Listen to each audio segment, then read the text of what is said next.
ಎಲ್ಲರಿಗೂ ನಮಸ್ಕಾರ. ನಾಳೆಯಿಂದ ಅಂದರೆ 17 ಸೆಪ್ಟೆಂಬರ್ 2024 ಅಕ್ಟೋಬರ್ 2, 2024ವರೆಗೂ ಪಿತೃಪಕ್ಷ ಅಂತ ಆಚರಿಸಲಾಗುತ್ತೆ.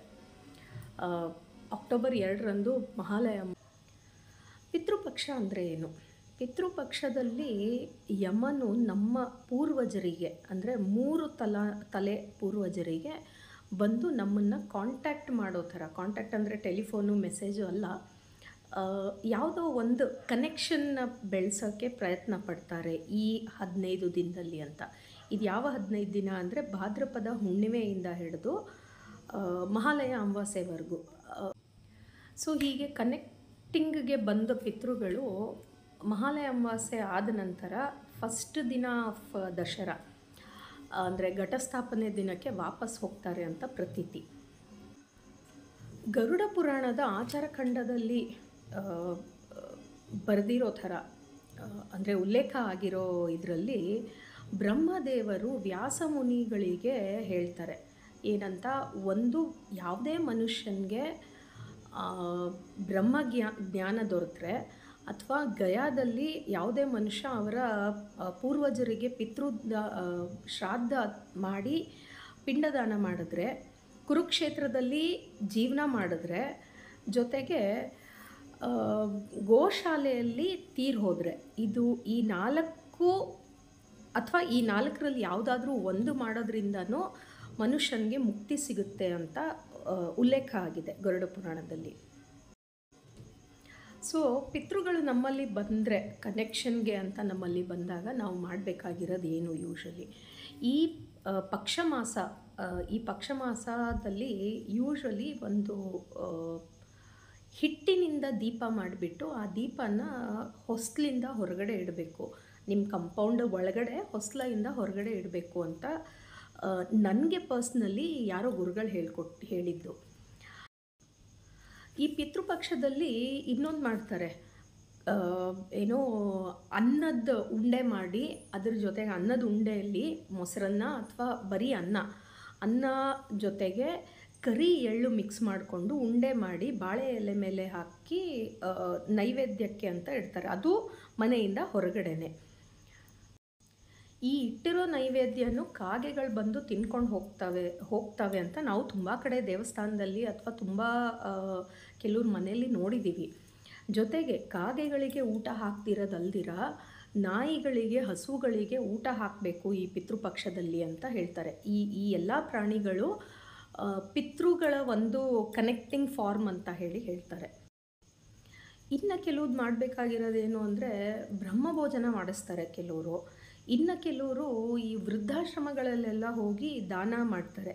ಸೊ ಯೂಶ್ವಲಿ ಈ ಟೈಮಲ್ಲಿ ಮಾಡಬೇಕಾಗಿರೋದು ಚಿನ್ನ, ಒಡವೆ, ದುಡ್ಡು ದಾನದ್ಗಿಂತ ಜಾಸ್ತಿ ಅನ್ನದಾನ ಮಾಡಬೇಕು ಅಂತ ಹೇಳಿ ಮಾಡೋದು ಶ್ರೇಷ್ಠ. ಆಮೇಲೆ ಇದಿಷ್ಟು ಎಲ್ಲಿಂದ ಬಂತು ಅಥವಾ ಈ ಪ್ರತೀತಿ ಯಾಕೆ ಬಂತು? ಸೊ ಇದನ್ನು ಎಲ್ಲ ಯಾಕೆ ಮಾಡ್ತಾರೆ ಅನ್ನೋದಕ್ಕೆ ಒಂದು ಕಥೆ ಇದೆ. ಮಹಾಭಾರತದ ಕುರುಕ್ಷೇತ್ರ ಯುದ್ಧ ಆದಮೇಲೆ ಕರ್ಣಮೃತ ಆಗ್ತಾನೆ ಯುದ್ಧದಲ್ಲಿ. ಕರ್ಣಮೃತ ಆಗಿ ಮೇಲೆ ಸ್ವರ್ಗಕ್ಕೆ ಹೋಗ್ತಾನೆ. ಸ್ವರ್ಗದ ಅಧಿಪತಿ ಇಂದ್ರ. ಅಲ್ಲಿ ಕರ್ಣ ಬಂದಿದ್ದಾನೆ ಅಂತ ಹೇಳಿ ಕರ್ಣಂಗೆ ಬರೀ ಚಿನ್ನ, ದುಡ್ಡು, ಒಡವೆಗಳು ಇದನ್ನೇ ತಿನ್ನೋಕ್ಕೆ ಅಂತ ಕೊಡ್ತಾರಂತೆ. ಯಾಕೆ ಈ ಥರ ನನಗೆ ಇದೆಲ್ಲ ಕೊಡ್ತಾ ಇದ್ದೀರಾ ತಿನ್ನೋಕ್ಕೆ ಅಂತ ಕೇಳಿದ್ರೆ ಇಂದ್ರ ಹೇಳ್ತಾನೆ, ನೀನು ದಾನ ಧರ್ಮ ಎಷ್ಟು ಮಾಡಿದೀಯಾ, ಬಟ್ ಈ ಮಾಡಿರೋ ದಾನ ಧರ್ಮದಲ್ಲಿ ಯಾರಿಗೂ ಅನ್ನದಾನ ನೀನು ಮಾಡಿಲ್ಲ. ಬರೀ ನೀನು ಕೊಟ್ಟಿರೋದು ಒಡವೆ, ದುಡ್ಡು ಎಲ್ಲ ಕೊಟ್ಟಿದೀಯಾ. ಅಂದರೆ ಅದನ್ನು ದಾನ ಮಾಡಿದೀಯಾ. ನೀನೇನು ದಾನ ಮಾಡ್ತೀಯಾ ಅದೇ ನಿನಗೆ ಇಲ್ಲಿ ಕೊಡ್ತಾ ಇರೋದು ಅಂತ ಹೇಳಿ ಒಂದು ಪ್ರತೀತಿ. ಆವಾಗ ಇಂದ್ರದೇವರು ತಿರ್ಗಾ ಆನ್ ರಿಕ್ವೆಸ್ಟ್ ಆಫ್ ಕರ್ಣ, ಇಂದ್ರದೇವರು ಈ ಟೈಮಲ್ಲಿ ಮತ್ತೆ ಕರ್ಣನಿಗೆ ಭೂಮಿ ಕಳಿಸ್ತಾರೆ. ಕರ್ಣ ಇಲ್ಲಿ ಬಂದುಬಿಟ್ಟು ಪಿತೃಶ್ರಾದ್ದ ಮಾಡಿಬಿಟ್ಟು ಪಿಂಡದಾನ ಮಾಡಿ ತಿರ್ಗಾ ವಾಪಸ್ ಹೋಗ್ತಾರೆ. ಆಮೇಲಿಂದ ಅವ್ರಿಗೆ ಮುಕ್ತಿ ಸಿಗುತ್ತೆ ಅಂತ ಒಂದು ಮಹಾಭಾರತದಲ್ಲಿ ಒಂದು ಕತೆ ಬರುತ್ತೆ. ಇದು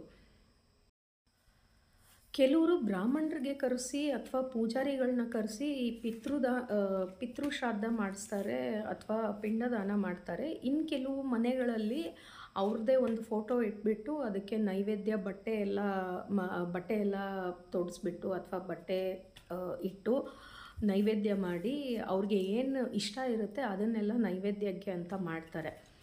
ಇದಿಷ್ಟು ಮಾಡೋ ಪ್ರಾಸೆಸ್ಸಲ್ಲಿ ಹೇಳಬೇಕಾಗಿರೋ ಒಂದು ಮಂತ್ರ ಅಂದರೆ ಮಹಾಮೃತ್ಯುಂಜಯ ಮಂತ್ರ. ಈ ಮಂತ್ರದಿಂದ ಕೆಲವ್ರು ಹೇಳ್ತಾರೆ ಮಹಾಮೃತ್ಯುಂಜಯ ಮಂತ್ರ ನಿಮ್ಮ ಸಾವನ್ನು ದೂರ ಮಾಡುತ್ತೆ ಅಂತ. ಇನ್ನು ಕೆಲವು ಗ್ರಂಥಗಳಲ್ಲಿರೋದು ಮಹಾಮೃತ್ಯುಂಜಯ ಮಂತ್ರ ಹೇಳೋದ್ರಿಂದ, ಸ್ಪೆಷಲಿ ಈ ಪಿತೃಪಕ್ಷದಲ್ಲಿ ಹೇಳೋದ್ರಿಂದ ನಮ್ಮ ಪಿತೃಗಳಿಗೆ ಶಾಂತಿ ಸಿಗುತ್ತೆ ಅಂತ, ಮೋಕ್ಷ ಸಿಗುತ್ತೆ ಅಂತ ಹೇಳ್ತಾರೆ. ಸೊ ಈ ಥರದ್ದೆಲ್ಲ ವಿಧಿವಿಧಾನಗಳು ಪಿತೃಪಕ್ಷದಲ್ಲಿ ಯಾಕೆ ಮಾಡಬೇಕು? ಪಿತೃಪಕ್ಷದಲ್ಲಿ ಇದನ್ನು ಸ್ಪೆಷಲ್ಲಾಗಿ ಮಾಡ್ತಾ ಇರೋದು ಒಂದೇನೆಂದರೆ, ನಮ್ಮ ಇವಾಗಿರೋ ಜನ್ಮದಲ್ಲಿ ನಮ್ಮಲ್ಲಿ ಕೆಲವು ಅಡಚಣೆಗಳಿರ್ತವೆ. ಇದೆಲ್ಲ ನಮ್ಮ ಪೂರ್ವ ಜನ್ಮದ ಕರ್ಮದ ಫಲಗಳು.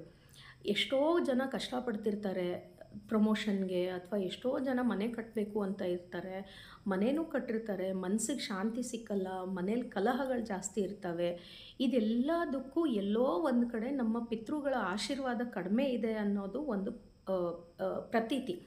ಸೊ ಹಾಗಾಗಿ ಪಿತೃಗಳು ಖುಷಿಯಾದರೆ, ಕೆಲವ್ರು ಹೇಳ್ತಾರೆ ಬ್ರಾಹ್ಮಣ ದೋಷ ಪಿತೃದೋಷ ಅಂತ ಹೇಳಿರ್ತಾರೆ. ಆ ಪಿತೃದೋಷ ನಮ್ಮಲ್ಲಿ ಏನಾದರೂ ಇದ್ದರೆ ನಮ್ಮ ಜೀವನದಲ್ಲಿ ನಾವು ಮುಂದೆ ಬರೆಯಲ್ಲ ಅನ್ನೋದು ಒಂದು ಪ್ರತೀತಿ.